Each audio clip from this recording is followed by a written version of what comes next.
தமிழின் பெருமை கூற தமிழில் உள்ள வார்த்தைகளே கூறாது. ஆம், வரலாறுகள் சொல்லுது மொழிகளின் மூத்தவன் தமிழன் என்று. தமிழனின் வாழ்வை நெறிப்படுத்த எழுதி வைத்தனர் ஆண்டோர்கள் எண்ணில் அடங்கா புத்தகங்களே. அதில் சில புத்தகங்கள் பேச வருகின்றன. ஆம், புத்தகங்கள் பேச வருகின்றன. ஆம், பேச வருகின்ற புத்தகங்களாக திருக்குறள் தந்த திரு வள்ளுவர், மனோஜன் சந்திரகுமார், அறம் நல்லவேன பாடல்கள் தந்த நீதி நூலாக மூலாட்டி ஔவையார், மவிஜா நடராஜா, சமுதாய எழுச்சிக்காக விடுதலை வேண்டி பல பாடல்களை பாடிய வேந்தன் பாரதியாராய், ஷாவின் கணேஷ் பாபு, நீதி நிலைக்க நியாயம் சொன்ன சிலப்பதிகாரத்தின் நாயகி கண்ணகியாக, மிலானி வாகீசன், உலகம் உய்ய உண்மை நிலைக்க காவியம் தந்த ராமாயணம் மகாபாரதத்தின் நாயகனாக அவதார புருஷன் மகாவிஷ்ணு, கனிஷ்கா உமாகுமரன்,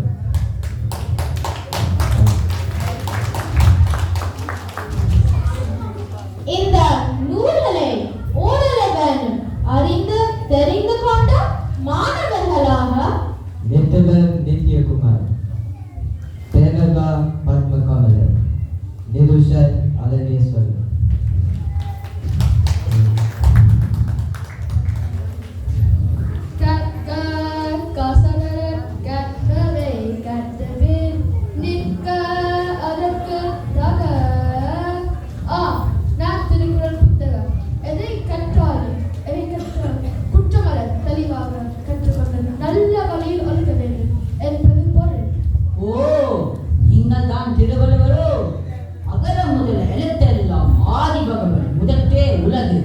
தொடங்கி உலகத்திற்கு நீதி தந்த நீதிவானும் நீதானே.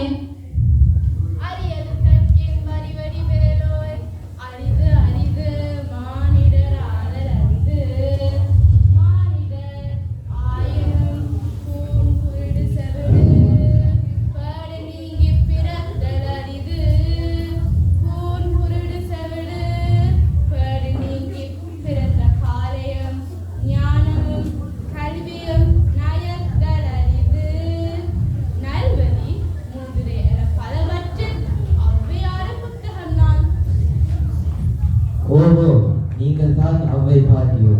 அறம் செய்ய விரும்பு ஆறுகளை சினம் என்று அறம் தந்த அன்னையே வணங்குகிறோம்.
நான் கொஞ்சம் அணிந்திருக்கின்றேன்.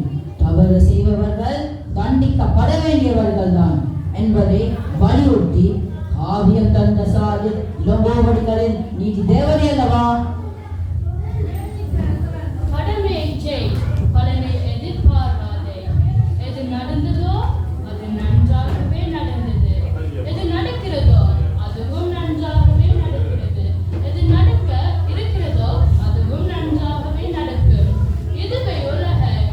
கதையும் எனது படைப்பின் சாராம்சமும் ஆகும் மகாபாரதம். எல்லாம் வல்ல கிருஷ்ணனின் கீதா உபதேசம்.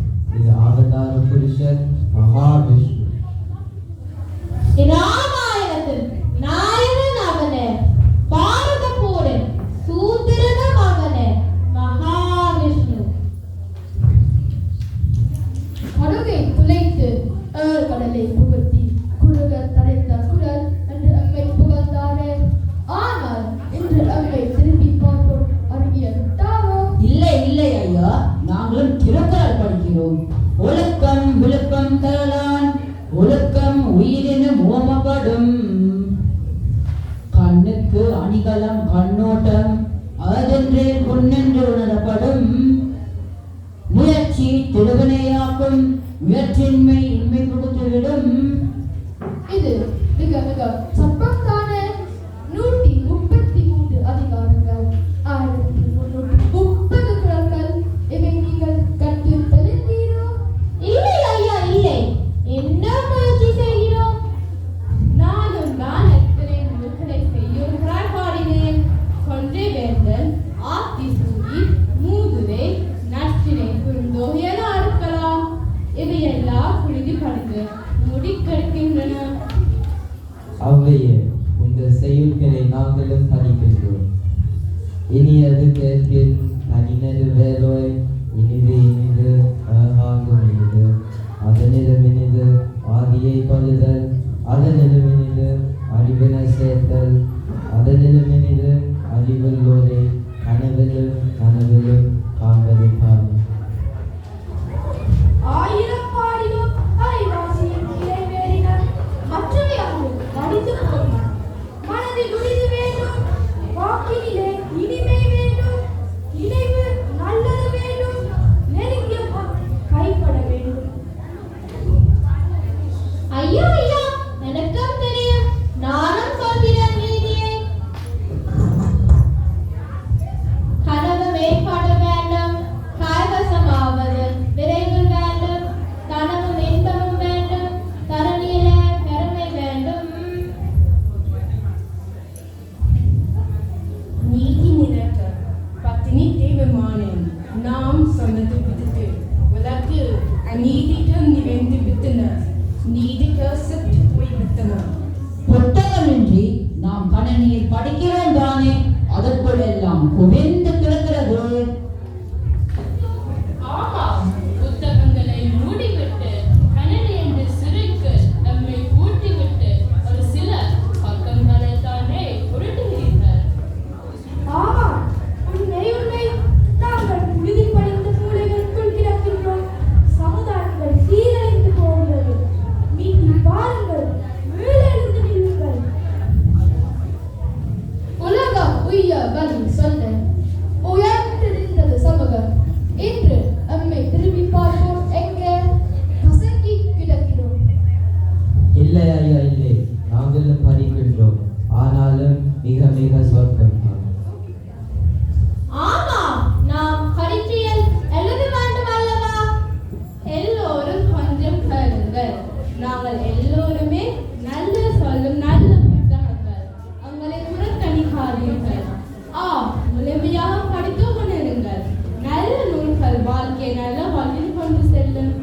கதை என்று செய்யவருக்கு வெளியே வாருங்கள், வாசியுங்கள். வாசிந்து வாசியுங்கள், சிறப்படுவீர்கள். நல்லது கற்போம். நல்வழி வாழ்வு.